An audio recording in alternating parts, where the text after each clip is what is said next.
Hello everyone, my name is Karen and I am the SI for Professor Tang for this quarter for CHEM001C.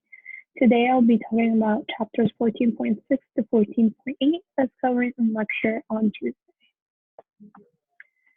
So the first thing she mentioned was determining the direction of the reaction. So the way we determine the direction of the reaction is by determining the value of Q and comparing it to the the equilibrium constant. So finding the reaction quotient and comparing it to the equilibrium constant. So if Q is less than K, the reaction will be moving forward towards the product. If Q equals K, then the reaction is equilibrium. And if Q is greater than K, the reaction will be moving in the reverse direction towards the reactant. Keep in mind that there's always movement in the system. However, when we say it's at equilibrium, it means that the forward and reverse reactions are at the same rate. So let's do an example that she covered during the lecture. So suppose that Kp of the reaction N2 plus 3H2 equals to NH3 is at 0.05 at a certain temperature. A reaction mixture contains N2, nitrogen, hydrogen, and NH3 with partial pressures of 0.24 atm, 0.85 atm, and 0.03 atm respectively. Which direction would the reaction move toward from this point on? So in order to tackle this problem, the first thing that we have to do is determine Q of the reaction. So the way we do that is by using the partial pressures given. So we would find the partial pressure of the product over the partial pressure of the reaction. And remember that the exponents are always the coefficients. So if I go back, you can see that the coefficient here is 3 and the coefficient here is 2. And that's why when I wrote my answer here, it's the pressure of the product to the second power over the pressure of nitrogen times the pressure of hydrogen to the third power, number of moles. Okay, the answer we get is 0.06. Based on what we were given, if we compare Q to K, we find that Q was greater than K because the K was 0.05. That means that the reaction would move towards the reactant, which is in the reverse direction. So she also went over the definition of homogeneous versus heterogeneous equilibria. Homogeneous equilibria is equilibria in which products and reactants are in the same phase. So for example, here, the one she gave, you see that all of these, the products and the reactants are in the gas phase.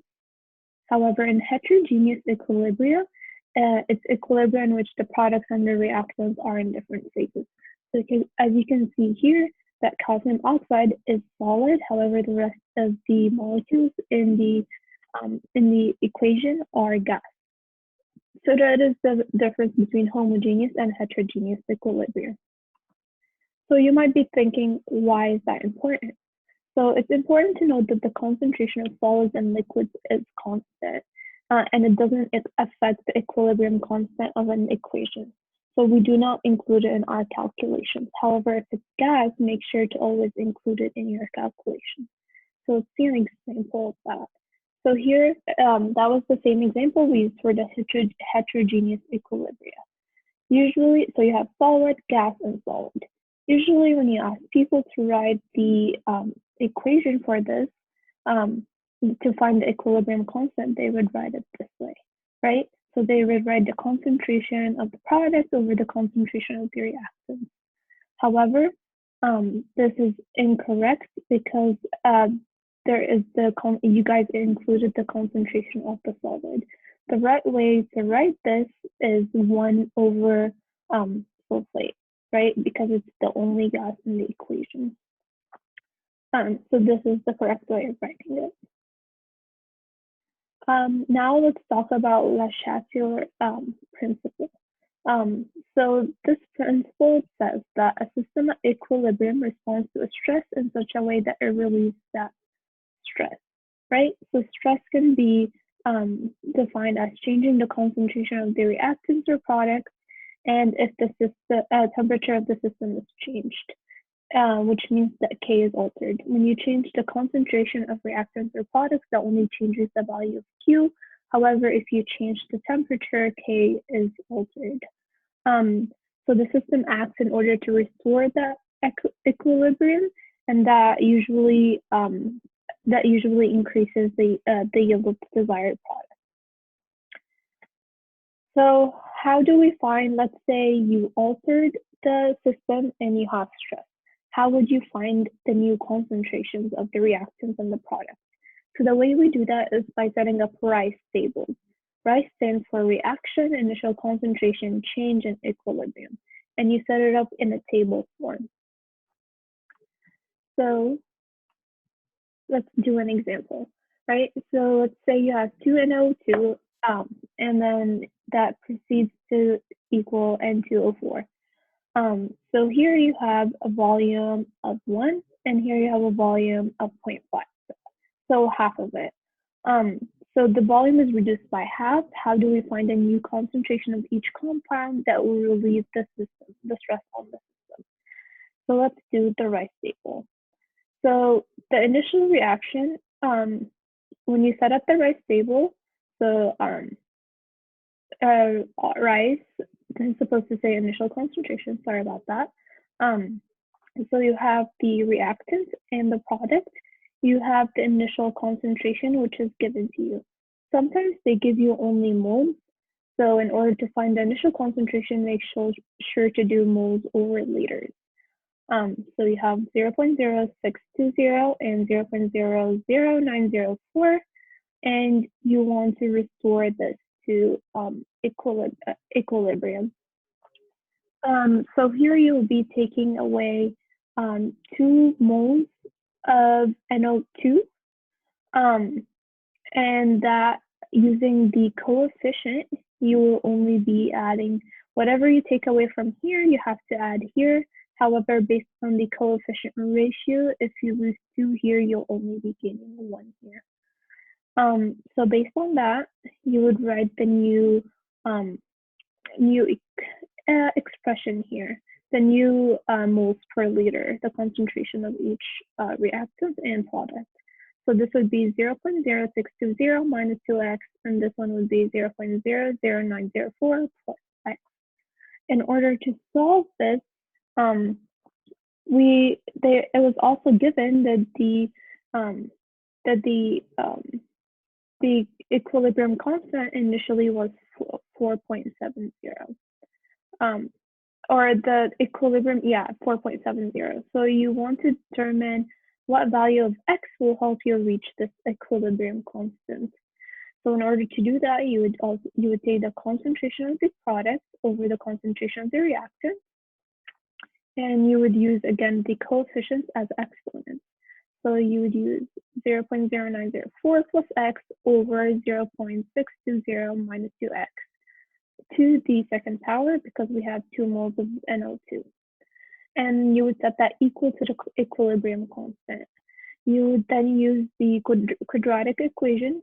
Well, first, when you simplify, you should simplify it to something that looks like this. You'll have an x squared, you have an x, and you have an x number here without any variables. So this can be solved using the quadratic equation, which we all should know, which is x equals negative b plus or minus square root b to the second power minus 4c over 2a. So using that, you should, after doing the calculations, you should be able to get x1 and x2, because we have plus or minus, so you would get 2 different results. The reason, so in order to determine which results you would do, you would plug in each x and find the value of the different concentrations. In this scenario, if you pick x equals x sub 2, you would find that one of the concentrations will be negative. And that's why you would know that you would rule out this x, and the answer would be x sub 1. So this will be your answer for x. However, if the question is asking for the final concentration of each compound, you would plug in x here and find this value and find this value. And after we do that, you should get 0.053 for the reactants and 0.013 Um, you should know also, as you decrease the volume, you would be increasing the pressure, which would yield more product, which happened here in this example.